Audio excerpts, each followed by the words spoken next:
annoncer la bonne nouvelle de Dieu, qu'en lui tout est possible. Oui, à une seule chose, à celui qui croit et qui fait sa volonté. Non, la tienne au nom de Jésus. Tu peux te dire que toi aussi tu crois au Seigneur Jésus. Le frère a pu le dire au nom de Jésus. Parce que nous travaillons pour le même maître au nom de Jésus. Je bénis Dieu au nom de Jésus. On n'a pas besoin d'embellir la parole de Dieu. Elle suffit en elle-même. C'est elle qui convainc les cœurs. C'est lui qui rajoute les âmes au nom de Jésus. Mais laisse-moi te dire que Jésus-Christ, il connaît vos cœurs. Car il dit, si votre cœur vous condamne, Dieu est plus grand que votre cœur. Il connaît toutes choses dans vos cœurs. Et en effet, je ne suis pas venu pour condamner l'homme, mais il est venu pour nous sauver. Non pour juger, mais pour te retirer de la boue du péché. Parce que nous savons qu'il y a un ennemi redoutable. Et il t'a amené peut-être dans cet endroit. Peut-être tu es assis, assise, et tu entends cette voix qui pénètre ton cœur. Mais il est dit, si tu entends ma voix, n'endurcis pas mon cœur. Pourquoi tu endurcis ton cœur? Quelle est cette voix qui te condamne? Car Jésus, lui seul, il te dit que lui n'est pas venu pour te condamner. Et nous voyons que c'est encore une main qui est offerte pour chacun de nous. Mais il est dit, ce sont ceux que je viendrai à la fin du dernier jour, qui seront jugés par mes paroles. Au dernier jour. Oui, ce dernier jour est peut-être dans quelques secondes. Ce dernier jour, en un clin d'œil, nous pouvons partir de ce lieu. Qu'est-ce que tu attends, mon ami? Qu'est-ce que tu attends alors de faire cette repentance? Oui, d'accepter ce Sauveur, qu'il est venu, qu'il est descendu du ciel. Dans le centre de sa parole, il dit, car Dieu a tant aimé le monde, qu'il s'est donné pour toi et moi, afin que quiconque croise à lui ne périsse point, mais qu'il ait la vie éternelle. Aujourd'hui, si tu l'absentes de tout ton cœur, si tu te repens de tes péchés, oui, si tu reconnais au nom de Jésus, oui, enlève l'égoïsme dans ta vie. Enlève l'égoïsme dans ta vie. De ce qu'on dira de ta personne. Peut-être tu as une renommée aux yeux de ta famille. Peur de délaisser toutes ces choses, oui, qui sont éphémères aux yeux de Dieu. Mais Dieu bénit celui qui ferme les yeux sur cette terre, mais qui cherche la richesse qui est l'amour. Celui-là même qui fermera les yeux sur cette terre, les ouvrira auprès du Père. Tout ce que nous avons ici-bas est éphémère. Ton âme ne t'appartient pas. Oui, parce qu'il y a la parole, une parabole d'un homme riche. Et voici que cet homme-là, il va avoir une grande richesse. Il va avoir beaucoup de biens. Cette terre pour lui produire du bienfait pour sa vie. Cette terre en quoi il avait planté, il avait recueilli le double.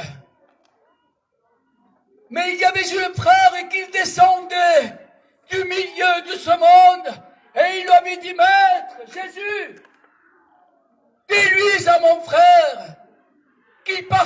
privilèges et les richesses. Et c'est là que Jésus-Christ va annoncer cette parabole. C'est-à-dire à quoi te sert une richesse mondaine? À quoi te sert avoir le regard sur ce monde? Et il est dit, à quoi sert de gagner le monde si tu perds ton âme? L'important, c'est qu'il a Jésus pour toi, c'est ton âme. Oui, parce qu'il t'aime.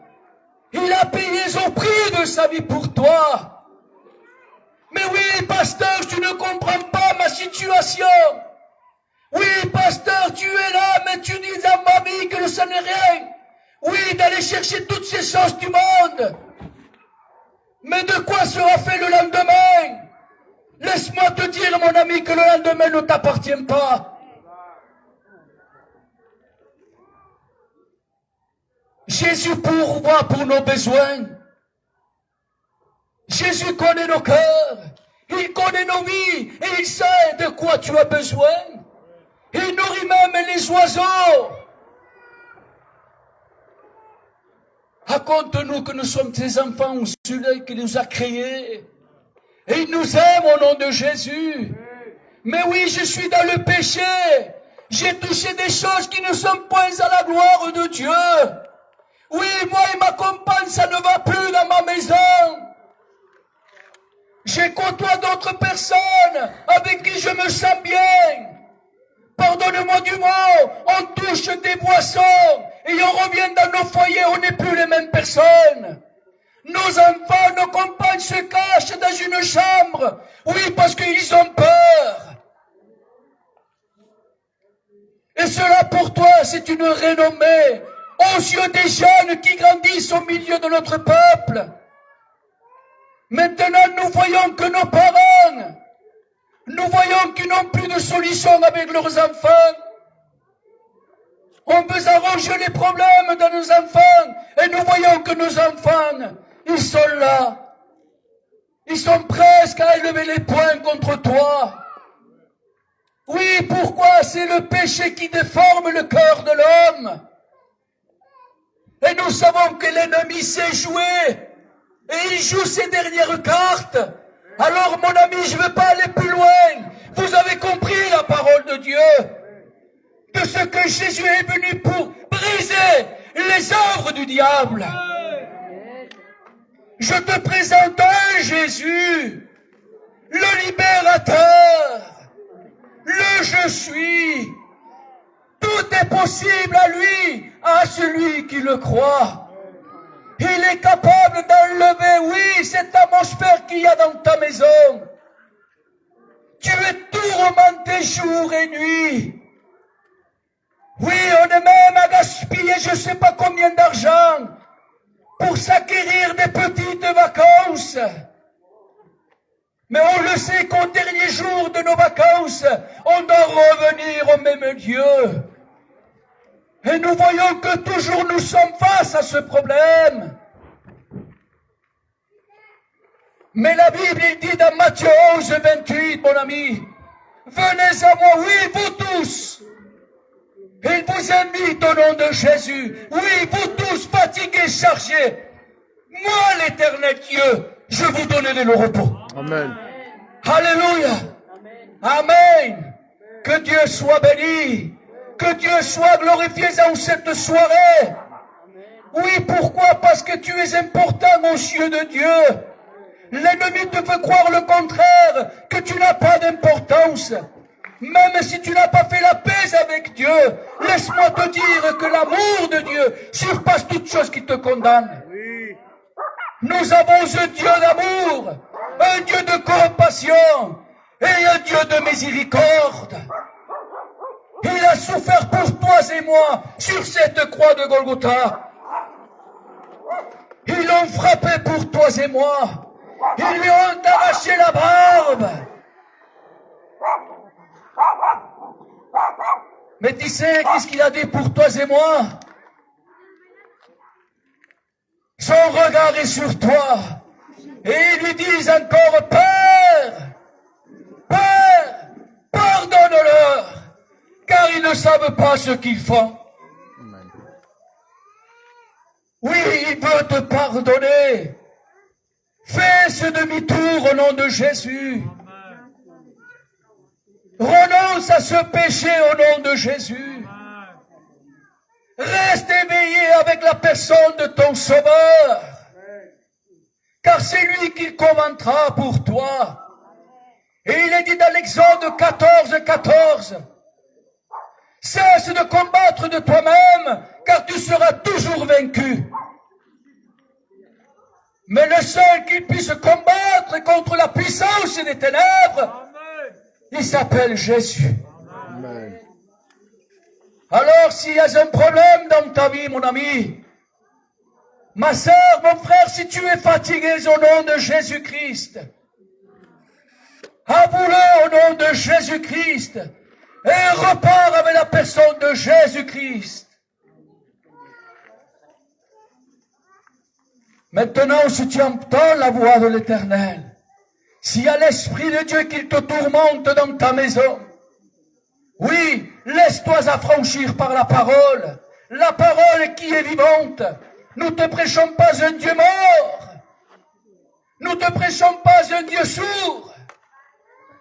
Nous ne te prêchons pas un Dieu qui n'entend pas.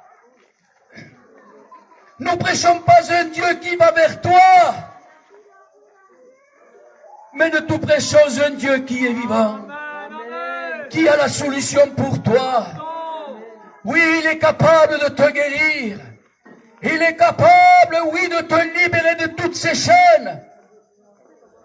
Il est capable au nom de Jésus-Christ. Alors viens au nom de Jésus-Christ. Approche-toi au nom de Jésus-Christ. Viens au nom de Jésus. Si tu as reçu cette parole dans ton cœur, lève la main au nom de Jésus-Christ. Amen pour cette main au nom de Jésus. Amen pour cette main au nom de Jésus-Christ. Oui, parce que Dieu touche les cœurs. Il s'est parlé dans chaque vie au nom de Jésus. Oui, dans toutes les positions, dans toutes les maladies, nous avons un Dieu en qui tout est possible. Amen. Mais seulement si tu le crois par la foi au nom de Jésus. Amen. Si tu le crois, comme il a pu dire à Marthe au nom de Jésus. Marthe, Marthe, si tu le crois, tu verras la gloire de Dieu. Amen. Si maintenant tu vas avoir la vie au nom de Jésus-Christ, crois-le au nom de Jésus qu'il est venu pour te libérer, pour transformer ta vie. Parce que lui, il a la solution. Ne résiste pas au nom de Jésus à cette voix qui te tourmente au nom de Jésus-Christ. Ne le résiste pas au nom de Jésus. Quel dommage de passer un si grand salut pour si peu de choses. Quel dommage au nom de Jésus, oui, de perdre un si grand salut. Parce que le salut, il est offert pour toi et moi. Il est venu, il a payé pour toi et moi au nom de Jésus-Christ. Amen, que Dieu soit béni. Amen. Alléluia, que Dieu soit glorifié. Amen. Vous savez, je vais arrêter là au nom de Jésus. Je ne vais pas aller plus loin. La parole a été annoncée au nom de Jésus. Amen. C'est elle qui travaille les cœurs et c'est elle qui les rajoute au nom de Jésus. Sur cela, au nom de Jésus-Christ, je vais laisser la place à notre frère d'Éden au nom de Jésus. Qu'il puisse venir au nom de Jésus-Christ. Et lui, il va le faire au nom de Jésus. Que Dieu soit béni. Que Dieu soit glorifié au nom de Jésus. Que Dieu vous bénisse au nom de Jésus.